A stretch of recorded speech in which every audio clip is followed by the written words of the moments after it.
in today's video, I'm going to show you how I made my Rib Tickles. As many of you know, he's from Forky Asks A Question. He was on the What is a Pet episode. He was never actually made by anybody, so since he was a star of his own episode and a pretty fun character, I wanted to go ahead and make him. And it was important to make sure he fit inside of the Polly Pocket Giggles McDimples playset. First off, here's my 3D model I did. Pretty sure this was the first thing I ever modeled, so this would have been about like 6 years ago, and I think at the end of the day it turned out pretty well, and I still find it to be pretty accurate. Since I'm still pretty happy with it, I can go ahead and just send that off to my printer. I went ahead and primered these off screen. So we're gonna do a couple coats of white, and once that's dry, I'm gonna go in with the brown first, and we're gonna do his ears, his eyes, all of his brown spots.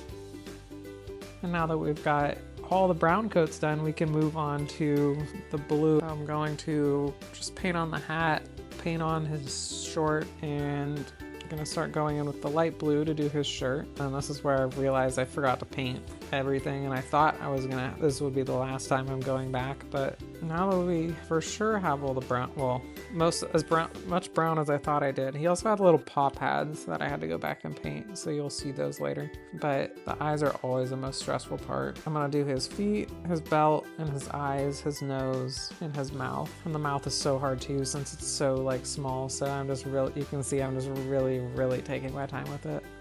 And now that the black's done, we can move on to the gold. I'm gonna do the stripe around his hat, and he's got a little paw print on the front of his hat, and then he's got a gold little belt buckle, and we'll paint that on. So his eyes are also not completely black. They also have a little bit of like a lighter color shading in the corners. I'm also gonna go clear coat him here, just so I could get that like nice even finish, and like it has a nice like semi-gloss sheen to it, so it looks more like a plasticky toy. And yeah, that's about it.